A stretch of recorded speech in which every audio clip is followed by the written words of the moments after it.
इस लेक्चर के अंदर हम मज़ीद अपने ब्रोशर डिज़ाइन को आगे बढ़ाएँगे और इस इमेज के ऊपर एक शेप को ड्रॉ करेंगे। मगर शेप को ड्रॉ करने से पहले एक चीज़ बता दूँ आपको कि मेरी ये इमेज के कलर आपको ज़्यादा एनहांस नज़र आ रहे होंगे।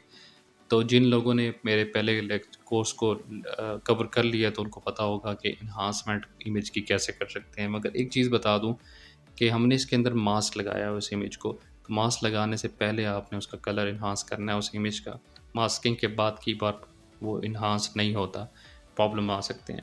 मैं ऑटो ट्यून की बात कर रहा हूँ कि इसको इमेज को मास्किंग से पहले आपने इमेज को सेलेक्ट करके रखना है। इमेज में जाएँगे, ऑटो ट्यून की ऑप्शन है, उसको ऑटो ट्यून करेंगे तो उसका कलर इंक्रीज़ हो जाएगा, ऐसे ही जैसे अभी मेरा इमेज का हुआ है। वो धुंधली इमेज देने का मकसद भी यही था। ठीक है? आपने कलर एनहांस कर लिया, उसके बाद मैं शेप बनाना चाहता हूँ। शेप कौन-सी? जो ये आपको ब्लू शेप नज़र आ रही है, ये इसके ऊपर इमेज के ऊपर बनाना चाहता हूँ। इसको बनाने के लिए मैं इस लेयर को सिलेक्ट करके रखूँगा। इसके ऊपर एक और लेयर बनाऊँगा। जिस लेयर के ऊपर आपने एक और लेयर बनानी होती है, उस लेयर को आपने सिलेक्ट करना होता है। सिलेक्ट करके रखना होता है। मैंने इस लेयर को सिलेक्ट करके रखा हुआ इमेज की लेयर के, और ये प्लस का आइकन आपको नज़र आ रहा होगा। इस पे क्लिक करूँगा तो मेरी एक लेयर बन जाएगी, उसके ऊपर ट्रांसपेरेंट लेयर बन जाएगी। अब मैंने शेप ड्रॉ करनी है इसके ऊपर।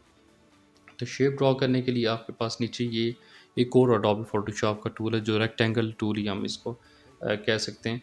उसके ऊपर जो हमने पहले लिया था उससे सिर्फ सिलेक्शन होती है, उसके अंदर कलर ड्रॉ नहीं होता। हम उसको क्या करते हैं कि उसके अंदर फिर हमें फिर दोबारा से या तो हम उसके अंदर फ़ॉरग्राउंड कलर करते हैं या बैकग्राउंड कलर करते हैं। तो इसके अंदर आप अगर इस टूल को लेंगे, रेक्टेंगल टूल को सेलेक्ट करेंगे और इसके ऊपर ड्रॉ करेंगे, आपने रूलर्स को फ़ॉलो रूल्स जो हम रूलर से हमने जो शेप बनाई है उसको फ़ॉलो करके रखना है। और उससे अगर आप शेप बनाते हैं तो ये देखिए ऑटोमेटिकली उसने उसके अंदर कलर फिल कर दी। आपको दोबारा फोरग्राउंड कलर या बैकग्राउंड कलर देने की ज़रूरत नहीं है। यहाँ से आप कलर चेंज भी कर सकते हैं। इस पे क्लिक करें तो आपके पास यहाँ पे कलर्स भी आ रहे हैं। दूसरा कई बार होता है कि आप ये हो सकता है शेप ड्रॉ करें तो आपके पास ये अंदर कलर फिल ना हो।